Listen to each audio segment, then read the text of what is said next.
উত্তম, মানুষের চেয়ে শ্রেষ্ঠ এমন কোন বস্তু এই পৃথিবীতে নাই। সমস্ত বস্তুকে আল্লাহ রাব্বুল আলামিন মানুষের গোলাম, মানুষের খাদিম, মানুষের খেদমতের জন্য, মানুষের উপকারের জন্য সৃষ্টি করেছেন। আল্লাহ রাব্বুল আলামিন বলেন ওয়া খুলিকা লাকুম মা ফিল আরদি জামিআ, তোমাদের উপকারের জন্য সৃষ্টি করা হয়েছে। মা ফিল আরদি, যা কিছু এই জমিনের ভিতরে আছে, জামিআ, সব কিছুকে আমি আল্লাহ তোমাদের উপকারের জন্যই সৃষ্টি করেছি। পৃথিবীতে যত আছে অগণন আছে, কত এত কোনো হিসাব নাই। হিসাব আছে কারো কাছে?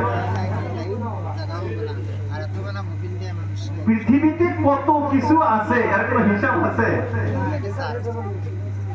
আল্লাহ কোরআনের ভিতরে চ্যালেঞ্জ করেছে, ওয়া ইন তাউদ্দু নি'মাতাল্লাহি লা তুহসুহা।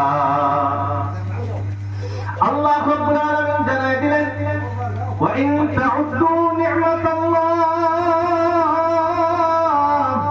এ দুনিয়ার মানুষ, তোমরা যদি আমি আল্লাহর নিয়ামতগুলি গণনা করতে চাও, হিসাব করতে চাও, আমি আল্লাহ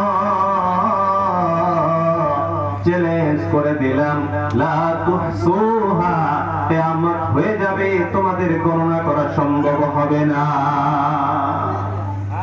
অগণন নিয়ামত, অগণন বস্তু আল্লাহ রাব্বুল আলামিন আমার আপনার খেদমতের জন্য সৃষ্টি। এখানে আরো একটা বস্তু এখন বলে,